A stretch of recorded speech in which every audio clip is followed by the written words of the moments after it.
ምንድነው ማስመስለው? የት ነው ወሰድሽው? ማንን? ታጋጁ ሰውዬሽን። ስለምትለው ነገር አላውቅም፣ ግን ተረጋግተን እናውራ። ሁለቱንም ሰዎች አስመልጠሻል፣ ከጀርባ ያጥቅተሽኛል። ስለምትለው ነገር አላውቅም ነው ወይስ ስለዚህ ቦታ የሚያውቅ ሌላ ሰው አለ? ስለዚህ ቦታ ማንንም ማያውቅ። ባለፈውም እንደዚህ ብለሽ አታልሽኛል። ከዛ ፍቅረኛ ተብዬሽ ሊያጠቃኝ ሞከረ። እሺ ልቀቀኝና ተረጋግተን እናውራ። ምንድነው የምናወራው? ጧት ስመጣ አንተም አባባም የላችሁም። ዳኒ ነው ራሱን ስቶ ያገኘሁት።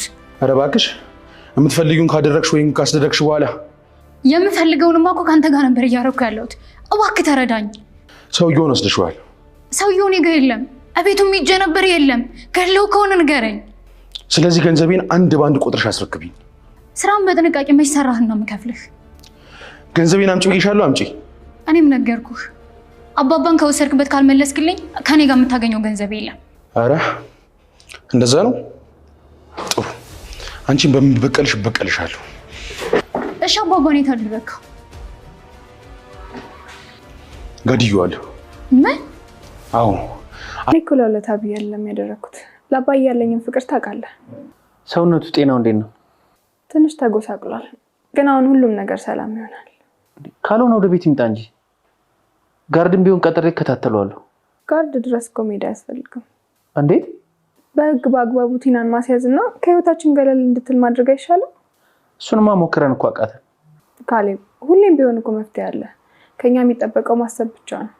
አባዬ ግን ለምንድን ነው ወደ ቤት መምጣት ያልፈለገው? አሁን አባዬ ራሱን ማረጋጋት ያለበት ሰዓት ላይ ነው። እሱ ያሰበውን እኛ ምንም አናውቅም። ግን እኔ የምጠረጥረው ከጠላቶቹን ለመሸሽ ጊዜ እንዲያስፈልገውና ያው ብዙ ጥያቄ እንዳያስተናግድ አስበው ይመስለኛል። የምን ጥያቄ? ሰዎች ወደ ቤት መመለሱን ሲሰሙ ሊጠይቁት መምጣታቸው ይቀራል እንዴ? እሱስ ልክ ነሽ። በገንዘብ ተወራርዷል። እንዴት? እኔም ቀሪ ገንዘቡን አልከፈልኩት። እሱን ታጋቸን ገሎብኛል። ስለዚህ እኩል አልሆንም። እኔ እንጃ፣ ብቻ ምንም ጥሩ ነገር እየሸተተኝ አይደለም። አንተ እባክህ ነገሮች ማጋነን ስለምትወድ ነው። ተረጋጋ እባክህ። እሺ እኔ ልረጋጋ። ይኸውልሽ አጋቹ ግን ተረጋግቶ ይተውናል ብዬ አላስብም። ችግር ካለ እኔ እፈታዋለሁ። አሁን ግን እኔም ቢሆን በጉዳዩ ተሳታፊ ሆኛለሁ። ቆይ ቢያገኘኝ የሚመረኝ ይመስልሻል? እንደዛ ከሆነ አታስብ። የውርሱን ጉዳይ ደግሞ በአጭር ጊዜ ውስጥ እንጨርሰዋለን። ከዛ ሂሳቡን እንከፍላለን። አሁን እሺ እቅድሽ ምንድነው? አንድ ቦታ ደርሼ እመጣለሁ። ጉዳዩ ከተሳካ አሳውቅሃለሁ። አባባ ከታገቱበት ጠፍተዋል። እንግዲህ ትሁት ቦታው ድረስ ተከታትላ በመሄድ እሳቸውን አድናቸዋለች። ዳኒ ራሱን ስቶ በወደቀበት ሰዓት ምንም ማድረግ ስላልቻለች አባባን ብቻ ይዛ በመውጣት ራሷን ነፃ አውጥታለች። እንግዲህ ዳኒም በተደጋጋሚ እየተጨናነቀ ነበር። ነገር ግን እሱም ነፃ ወጥቷል። አባባ ልጄ አትፍራ፣ አንተ ምንም አላደረክም። እኔን ለማዳን ብለህ ብዙ ችግር ውስጥ ገብተሃልና አንተን በምክስህ እክስሃለሁ፣ ነገር ግን ቲናን አሳስራታለሁ ብለዋል። ቲና ላደረገችው ሁሉ ነገር የእጇን ማግኘት አለባት ብሎ ካሌብም ሊያስይዛት ነው። ብዙ መረጃዎች በእጃቸው ላይ አሏት። እሷም ደግሞ የውሸት በማልቀስ በመግባት እንዲሁም ደግሞ የውሸት የሞት ወረቀት ፎርጅድ አሰርታ ደፋ ቀና እያለች ነበር። ነገር ግን አባባ እስከ ዛሬ ድረስ ታግሻለሁ፣ ነገር ግን ከአሁን በኋላ ይበቃኛል፣ ጉዳዩን ለሕግ አሳልፌ እሰጣለሁ በማለት ቲና ልትያዝ ነው። ሰላም ሰላም፣ ውድና የተከበራችሁ የቻናላችን ቤተሰቦች እንኳን ሰላም መጣችሁ። እንግዲህ በባለፈው ዳኒ አባባን ለማስመለጥ ገመዱ ፈቶ የሁለታቸውንም ሊያመልጥ ሲል ከየት መጣ ሳይባል እላያቸው ላይ እንደ ጉድ ነበር የድብደባ ማዕት ያወረደባቸው። ይህን ነገር ደግሞ ቲና ትሁት በስተጀርባ ሁና እያየች ስለነበረ ሰውየውን ከጀርባው በመምታት አባባን ዳኒም ራሱን ስቶ ስለነበረ አባባም ሁለታቸውም ራሳቸውን ስተው ስለነበረ ያላት አማራጭ አባባን በህይወት ማስወጣት ነበር። እሳቸውን እንግዲህ በህይወት አስወጥታ ወደ ካፌ ይዛቸው ገብታ እንደዚህ የሚጠጣ ምናምን ከጋበዘቻቸው በኋላ ወደ ቤት እንሄድ ብላ ስትላቸው እሳቸውም በጭራሽ ወደዛ ቤት መሄድ አልችልም፣ ትሁቴ እባክሽን ተባበሪ ልጄ፣ ወደዛ ቤት ተመልሼ ከሄድኩኝ ይጨርሶኛል፣ ይሄን ነገር ደግሞ በፍጹም እነሱ አጠገብ መሄድ አይገባኝም ምናምን ብለው ሲሏት እሷም እንግዲህ ሁልጊዜ እሳቸው የሚያመጡን ሀሳብ ተቃውማ አታውቅም። እሺ በማለት ተስማምታ እሳቸው ወደሚሄዱበት ገንዘብ ሰጥታቸው እሳቸውም ሄደው ቦታውን አሁን ሊየው ስትል በጭራሽ እኔ ያሳውቅሻለሁ እንጂ አሁን አንቺ ጋር መምጣት የለብሽም ስትል እንግዲህ ቲናም ወደ ቤት ትሁትም ወደ ቤት ተመልሳ ነበረ። ቲናም ጉዳዩ ይሳካልኛል ብላ ደፋ ቀና እያለች በነበረበት ሰዓት ያው ውጭ ደርሳ ተመልሳ ወደ ቦታው ስትሄድ ብቻውን ዳኒ ተዘርሮ ስታዩ ወይኔ ጉዴ በማለት በመደንገጥ እንግዲህ ዳኒ ላይ ውሃ አፍስሳ ካለበት ቦታ አንስተው ይዛው መታለች። ያው እሳቸው በጣም ተደናግጠው ነበረ። ምክንያቱም የት ገባ አባባ አጋሹ ሴት ሄደ በማለት ዳኒም ነገሮችን ያኔ እሱ ነው እንግዲህ ለማስጠፋት ሙከራ ያደረገው ነበር። ነገር ግን ይህን ነገር ብትሰማ ቲና ትቆጣኛለች በማለት አባዬ ሊያመልጥ ራሱ ገመዱን ፈቶ እንደነበረ አስታውሳለሁ። ከዛ እሳቸውንም ደበደባቸው፣ እኔንም ደበደበኝ። ሁለታችንም ራሳችን እንደ ሳት አስታውሳለሁ። ከዛ በኋላ ምንም የማውቀው ነገር የለም። ይኸው አንቺ ስትመጪ የት እንዳለው ራሱ ያወቅኩት ምናምን ብሎ ሲላል ይህን ያክል ስትለው አዎ ነበር ያለችው። እና አሁን አባዬና አጋቹ ወዴት ገቡ ይባላል ሲል ምናልባች ቦታ ቀይሮ ይሆናል አንቺን ገንዘብ ለማስጨመር ምናምን ሲል ይህን በፍጹም አያደርግም ስትል እሱን ይዘው ከወጣች በኋላ በተደጋጋሚ አጋቹ ጋር ስልክ ስትደውል አጋቹም ደግሞ በመጀመሪያ ቀደም ብሎ ብዙ ጊዜ ደውሎላት ስለነበረ እያስመሰለ ያው ሁለታቸውም ስላመለጡት የት ነህ ምናምን ስትለው እዛ የምንገናኝበት ቦታ ብሎ ቀጥሯት ወደ ቦታው ስትሄድ ቲናን እንግዲህ አንገቷን ነበረ ዘሎ ያነቃት። ሰራሽልኝ አይደለ የት ነው ያስጠፋሻቸው ምናምን ብሎ ሲላል ቆይ ምንድን ነው የምትለው? ለምን ተረጋግተህ አናወራ ምናምን ስትለው የምን መረጋጋት ነው አንቺ አስመሳይ ምናምን ብሎ ሲላት እሷ ግን በጣም ተደናግጣ ምክንያቱም አባዬ እሷ ጋር እንዳለ ነው እሱ ጋር እንዳለ ነው እንጂ እንደጠፋ ስለማታውቅ እሱም እንግዲህ ይህንን አለማወቋን አስቦ ተጠቅሞባታል። አንገቷን ተደጋጋሚ ብዙ ጊዜ እያነቃት ለምን በገንዘብ አንደራደርም ብላ አሳምነው እሱም እንግዲህ አባዬ የት እንዳለ ካሳወቀኝ ከፍልሃለሁ ሁሉንም ስትል አባዬ የት እንዳለ ስለማያውቅ ያለው አማራጭ ገድየዋለሁ ነበር ያለው።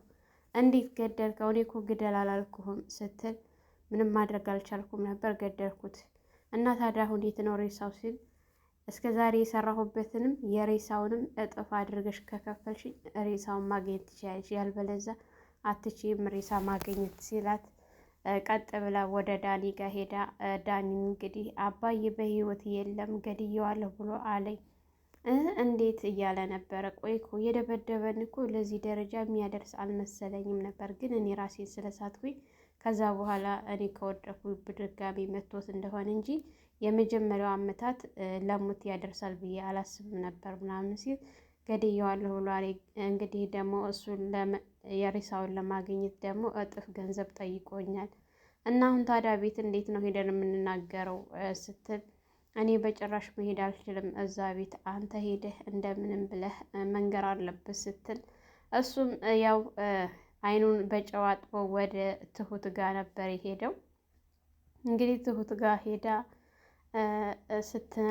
ሲነግራት ትሁት ስለ አባዬ ምን አዲስ ነገር አለሽ ምናምን ሲላት አንተ ልጠይቅህ እንጂ አንተ ጋር ምን አዲስ ነገር እንዳለ ስትለው እኔ ጋር ምንም አዲስ ነገር የለም፣ ይልቅስ አንቺ የምታውቂው ነገር ካለ ብዬ ነበር እያለ ወደ አጠገቧ በጣም እየተንቀጠቀጠ እየተርበተበተ ሲጠጋት ቆይ መሆንህ ነው ዳኒ በሰላም ነው ስትለው አባዬ አባዬ ሲል ቆይ ምንድን ነው አባዬ የምትለው ስትል አባዬ ሞቷል ሲላት ከትክት ብላ ነበር የሳቀችበት ማለት ነው። ደግሞ ሌላ ድራማ አጣችሁ በዚህ መጣችሁ ምናምን ስትለው ያላትን ነገር በፍጹም ልትቀበለው አልቻለችም። ያው ሁኔታው ግራ በማጋባት ቀጥ ብሎ ነበር የወጣው ማለት ነው። እንግዲህ ቲና ወደዚህ ቤት እያስመሰለች አባዬ አባዬ እያለች እያለቀሰች ስትመጣ ካሌብ አንገቷን ነበረ ያነቃት ማለት ነው።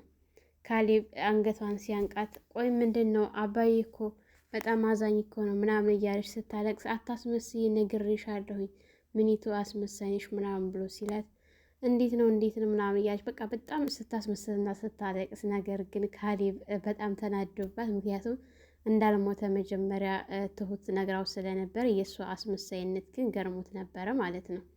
እንግዲህ እንደዛ ስለነበረ ቲና የተወሰነ አለቃቅሳ ሄዳ በጣም ተናዶ ካሌብ ሊያንቃት ሲል በአባዬ ላይ አታሟርችበት እያለ ያው ለአባዬ አይገባም ነበር ምናምን ስትል አታሟርችበት በእኔ አባት አልሞተም ምናምን ሲል ያው ቤቱን ለቆ ወደ ውጭ ወጣ ባለበት ሰዓት ቆይ ግን ካሌብ ለምን አትረጋጋም? ለምን እንደዚህ ትሆናለህ? ምናምን ስትል አባዬ ቆይ እሷ እንዳለችው በህይወት ባይኖርስ ሞቶስ ቢሆን ምናምን ሲል አባዬ በፍጹም አልሞተም ስትል ትሁት አንቺ እንዴት አወቅሽ? ምናምን ስትል አባዬን ያው አማራጭ የላትም እንዳትናገሪ ተብላ ነበር። ግን የካሌብ ሁኔታ በጣም ግራ ስላጋባት አባዬ አልሞተም፣ እኔ እዛው ቦታው ድረስ ሄጄ አባዬን ከታገተበት አስጠፍቼዋለሁ ምናምን ስትል በጣም ነበር የደነገጠው። እንዴት ሲያት ቲናን ተከታትያት ነበረ። ስለዚህ ተከታትያት እዛ ቦታ ድረስ ስትገባ ተከትያት ገባሁኝ። እኔም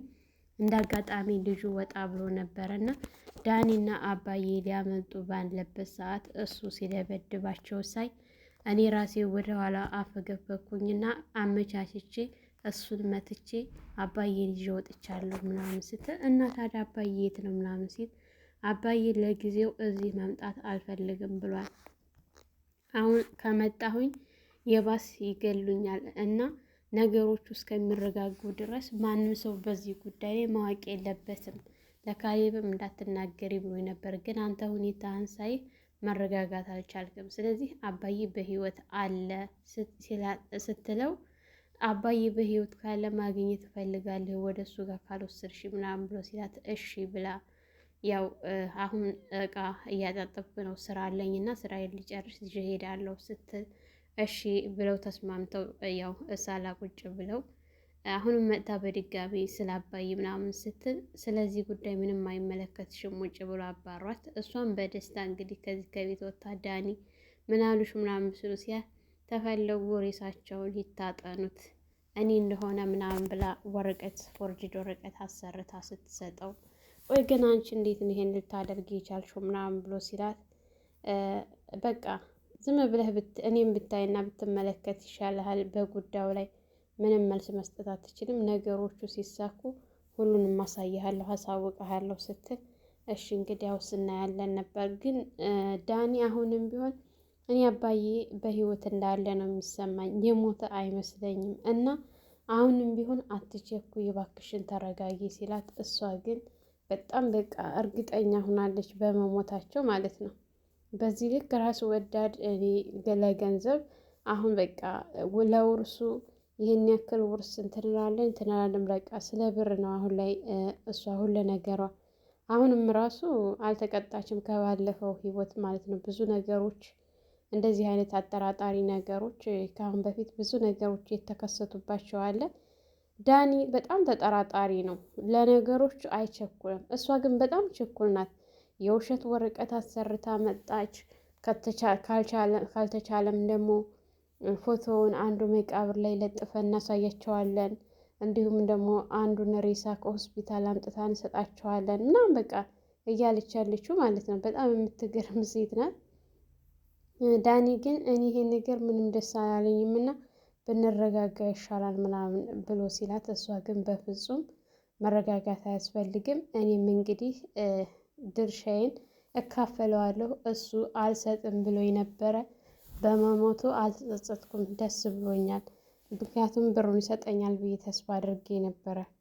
እሱ ገንዘብ ባይሰጠኝም ነገር ግን ከልጁ የእኩል የግዴታ ስፈታ እካፈለዋለሁ። የእሱ ንብረት የልጁ ሆኗል። አሁን ላይ የአባዬ ንብረት በአጠቃላይ ለካሌብ ስለሆነ ካሌብን እካፈለዋለሁ ብላ በቃ ለሁሉም ነገር አመቻችታለች። ቆይ ግን አንቺ እንደዚህ አድርገሽ ሰውየው ዝም ብሎ የሚተወን ይመስልሻል እንዴ? የሆነስ ነገር ቢያደርገን ምናምን ሲያት እባክህ ምንም ነገር አያደርግም፣ እኔ እንዳትገል ብዬ ነው እንጂ የሰጠሁት ግደልልኝ ብዬ አላልኩም። እሱ አባዬን ገሏል፣ እኔ ደግሞ ገንዘቡን አልሰጠውም። ካስቸገረን ደግሞ ያው ከምንኖር ሰው ውርስ ላይ እንሰጠዋለን ስትል አሁን እኮ ሳልፈልግ በግዴ እኔን ገብቼበታለሁ ወደዚህ ነገር ላይ። ስለዚህ እኔን እኮ ራሱ ቢያገኝ የሚተወኝ ይመስልሻል እንዴ ምናምን ብሎ ሲያት አታስብ፣ ነገርኩ፣ ገንዘቡ እንሰጠዋለን ከውርሱ ላይ እና አታስብ። አሁን የምሄድበት ነገር አለኝ፣ የሆነች ጉዳይ አለችኝ፣ እዛ ደርሼ እመጣለሁኝ። እስከዛው ድረስ አንተ ጠብቀኝ፣ እደውልልሃለሁ ምናምን ስትል ብቻሽን ነው የምትሄጂው ብሎ ሲላት አዎ ብቻዬን ነው ስትል እሱም እንግዲህ እሺ ነው ያላት። ሌላ አማራጭ አልነበረውም ማለት ነው። እንግዲህ ካሌብ በአባቱ ሁኔታ በጣም ተገርሟል። አባቱን እስካሁን ድረስ አላገኘውም።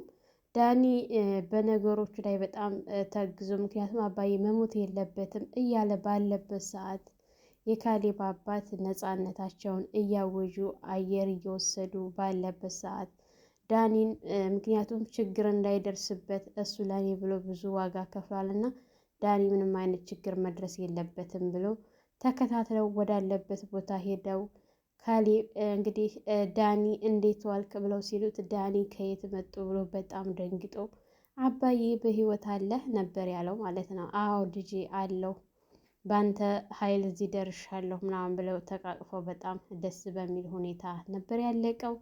ሰላም ሰላም፣ ውድና የተከበራችሁ የቻናላችን ቤተሰቦች እንኳን ሰላም መጣችሁ። ላይክ፣ ሸር፣ ሰብስክራይብ በማድረግ እንዲሁም የደወል ምልክት በማጥቆር ለሰያና ዩቱብ አዲስ የሆናችሁ ላይክ፣ ሸር፣ ሰብስክራይብ እያደረጋችሁ ለዛሬ ነበረን ይህን ይመስል ነበረ።